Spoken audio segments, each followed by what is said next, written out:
Mr. Marston. How are you doing today? I'm well, Miss McFarland. Thank you. How are you? Well, I'm fine. Thank you. So, how are your ribs? Fine. A little sore, but apart from a couple extra scars, it'll be as nothing happened. Good. Come in, come in.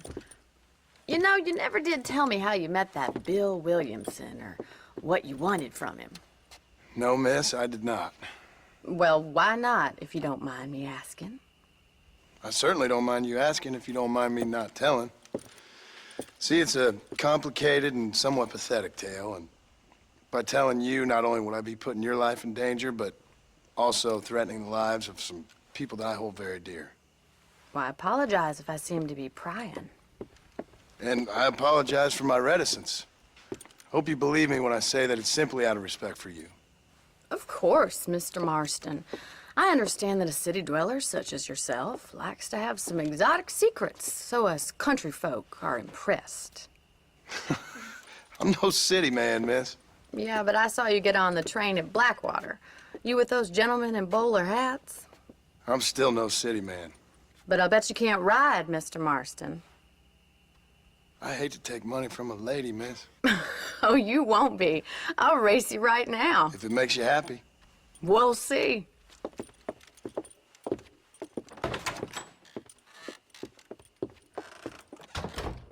All right, I'll show you how we ride around these parts. How you doing this morning? How are you today? Come on. Whoa! On the count of 3. 3, 2, 1, go! I trust you're not gonna be a gentleman about this. You don't know me at all, Miss McFarland.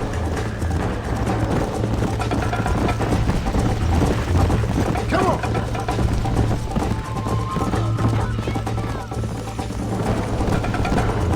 Let's go.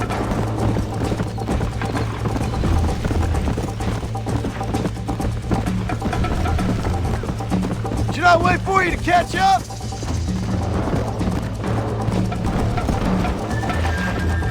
Are you saving the best for last?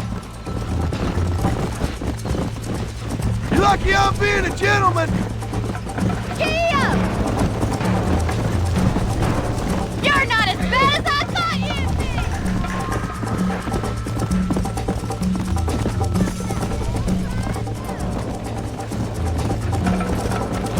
Come, I bet you're starting to regret your brave words, Miss McFarland. How you doing back there? Would you like me to slow down? Let's go. Yeah.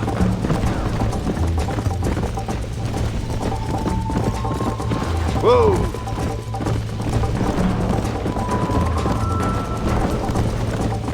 Come on. Yeah. Come on, boys.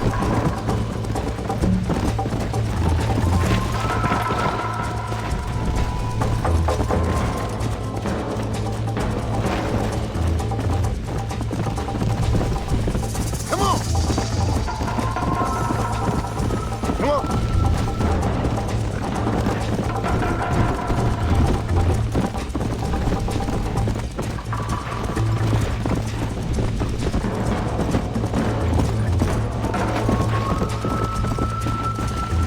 Yeah.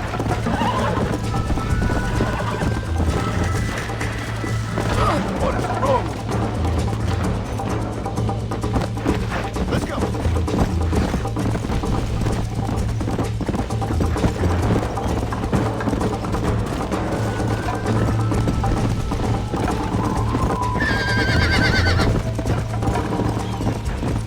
Come on.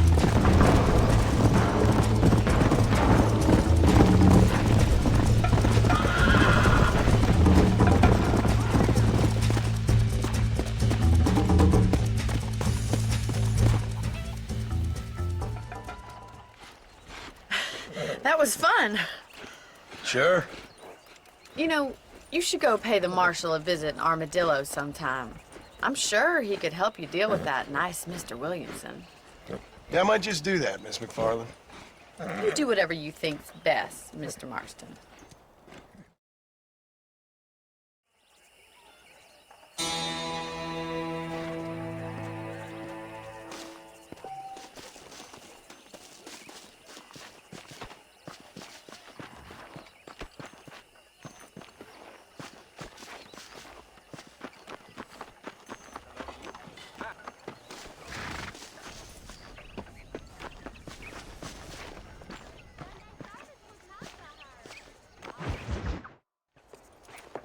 Mr. Marston, how are you? Good, Miss McFarland. How are you? I'm well. Would you mind riding with me to Armadillo? I've got to get some supplies and I could do with the company. Of course. You can take the reins. It wouldn't do for a terrifying bounty hunter such as yourself to be seen driven around by a woman. Hop on up, Mr. Marston.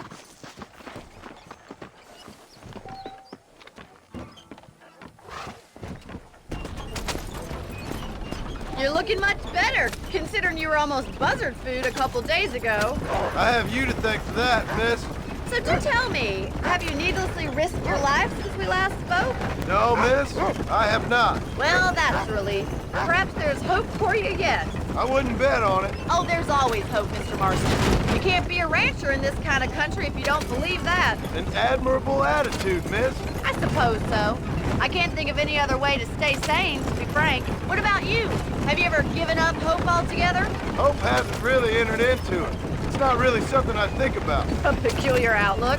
I can't really say I understand you. I can't always say I do either. Oh, don't be so deliberately enigmatic. I'm not, miss. Yes, you are. You are being deliberately obscure as a substitute for having a personality. I just know there are two theories to arguing with women, and neither one works. I'm not even going to dignify that gibberish with a response.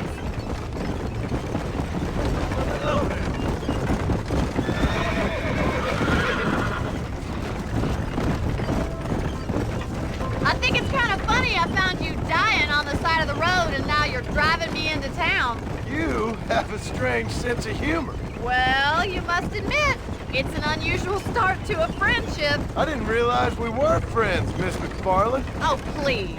Now who's being funny? Listen, I know that business with Williamson is your business, but I don't know. You've been good to us, and I don't think you're a bad man.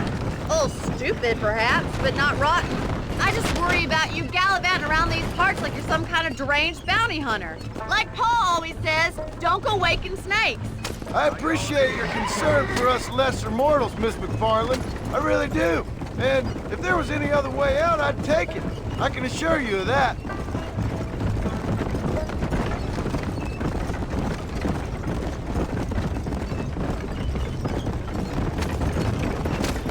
You never did tell me where you live. I have a small holding up in Great Plains. A farmer? Yeah, and I'm the Queen of England. And at what point during your day of hunting down outlaws do you find time to raise chickens? Only been at it 3 years or so. I guess I'm kind of new to it. You're telling me? So who's looking after this farm of yours right now? Uncle. Well, he's not my uncle, as far as I know. Just an old dog who's as lazy as a lizard on a hot day. The kind of fella laboring under the delusion that age brings wisdom. Sounds like the perfect person to leave in charge of your entire livelihood. We go way back, and I didn't have a lot of choice. I'd be getting back there if I was you. That's what I'm trying to do, miss.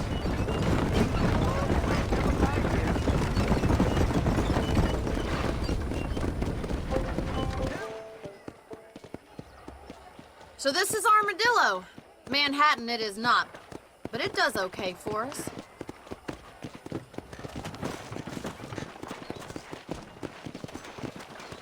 Most important thing for you right now is getting yourself into Dr. Johnson's office to purchase some medicine.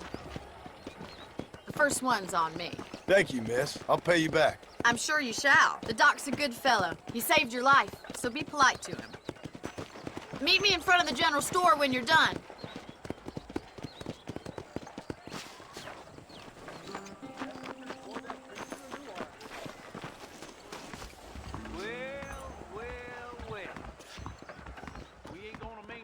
Hey, partner. Finally come to get that bullet out your leg. Thanks. I heard Mr. Wilson's got a damn tiger up in his barn. Well, thanks for driving me. It was nice to be able to enjoy the view for once, and a little company never hurts now and again. You're more than welcome, miss. Least I can do. Thank you for the medicine. Why don't you have a look around Armadillo? You can always take a stagecoach back to the ranch later. I might just do that. Travel safely, miss. Try not to get yourself shot. I won't be around to save you this time.